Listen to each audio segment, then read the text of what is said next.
So for this next one, I tried it a couple times, and I'm not sure what they're attempting to do. Like right here, we're just trying to make this and get rid of the background and put this new background on here. So we're getting rid of the background of the headphones and putting it onto here. But they're doing some kind of invert layer adjustment, which I'm not really sure what that's actually doing. So we'll follow through up to the point where it messes up, and then I'll show you how I would end up making this blend in a little better.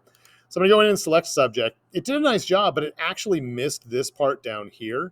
So I'm going to choose the quick select, and then it's saying to use this minus, but it's pointing to the wrong thing.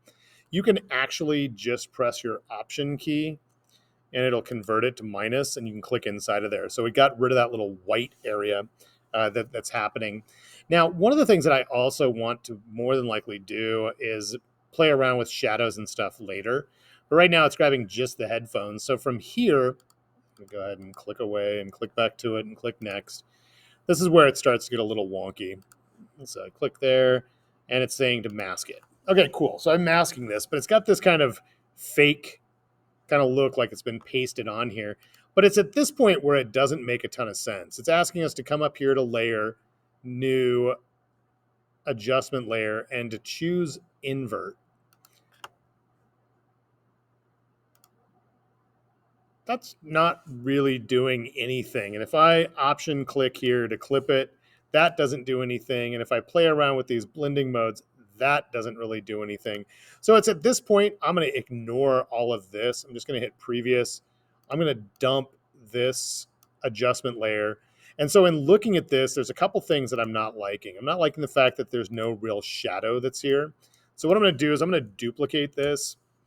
And I'm now going to go in and I'm going to invert this adjustment layer. So I'm going to press Command I. So what this does is it brings back everything and the shadows that are down here. So I'm not really exactly excited by that part. So I'm going to experiment a little bit. See, when I just do multiply, see how it gets rid of the white. So all I want to do is keep this portion of the shadow. So I'm just going to do multiply.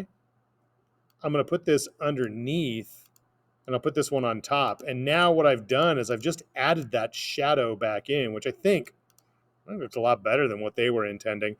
And then the last thing I would do is probably add like a lookup table here. So if I did color lookup, I could choose something else that's here. Like, I don't know what I want. Let's go edgy amber. Ooh. Oh God, no, that's horrible. We don't want to do that one. Let's see. Let me try like Fuji Real. That's not bad. Not necessary though. I can turn that off. And if I wanted to add in like a photo filter, sometimes I'll do this to try to blend stuff in just a little bit. Maybe pop that warming filter just a little bit. And you can see what it's doing is it's adding a little bit of a tint of that orange color in the background and across the whole thing. So it makes it feel like it all came from the same location. But I think the real thing that made it happen was this, to invert that selection and then multiply so it brings those shadows in. I think that really is what helps to kind of sell it.